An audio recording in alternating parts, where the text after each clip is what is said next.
I study the notepad in front of me. I used to come to the Friday meetings with dozens of excitedly scribbled pitches, ideas for stories about unfamiliar festivals in other countries, locally famous restaurants with colloquial deep-fried desserts, natural phenomena on particular beaches in South America, up-and-coming vineyards in New Zealand, or new trends among the thrill-seeking set and modes of deep relaxation for the spa crowd. I used to write these notes in a kind of panic, like every experience I hoped to someday have was a living thing growing in my body, stretching branches out to push on my insides, demanding to break out of me. I'd spend 3 days before pitch meetings in something of a sweaty Google trance, scrolling through image after image of places I'd never been, a feeling something like hunger growling in my gut. Today, however, I spent 10 minutes writing down the names of countries. Countries, not even cities.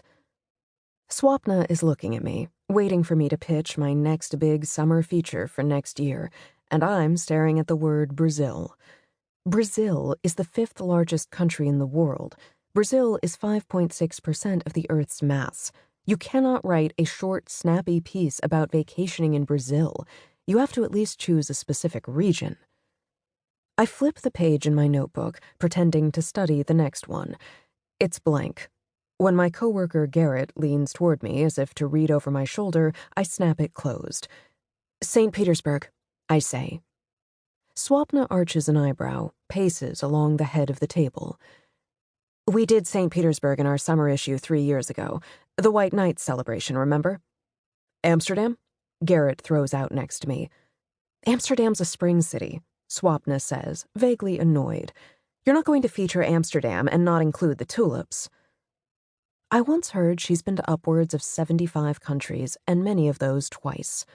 She pauses, holding her phone in one hand and tapping it against her other palm as she thinks. Besides, Amsterdam is so trendy.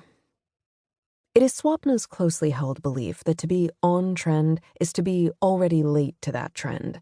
If she senses the zeitgeist warming to the idea of Torun, Poland, then Torun's off the docket for the next 10 years. There's a literal list push-pinned into the wall by the cubicles. Torun is not on this list, of places R&R will not cover. Each entry is in her handwriting and dated, and there's something of an underground betting pool on when a city will be freed from the list.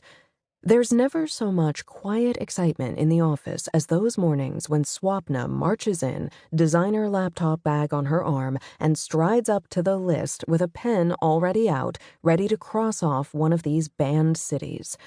Everyone watches with bated breath, wondering which city she's rescuing from R&R obscurity, and once she's safely in her office, door shut, whoever's closest to the list will run up to it, read the scratched-out entry, and turn to whisper the name of the city to everyone in editorial. There's usually silent celebration. When Paris was relinquished from the list last fall, someone broke out champagne, and Garrett pulled a red beret out of a drawer in his desk, where he'd apparently been hiding it for just such an occasion. He wore it all day, jerking it off his head every time we heard the click and whine of Swapna's door.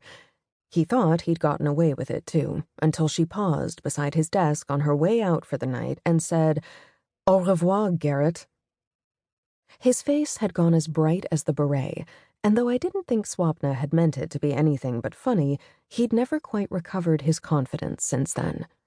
Having Amsterdam declared trendy has his cheeks flushing past beret red straight to beet purple. Someone else throws out Cozumel, and then there's a vote for Las Vegas, which Swapna briefly considers. Vegas could be fun.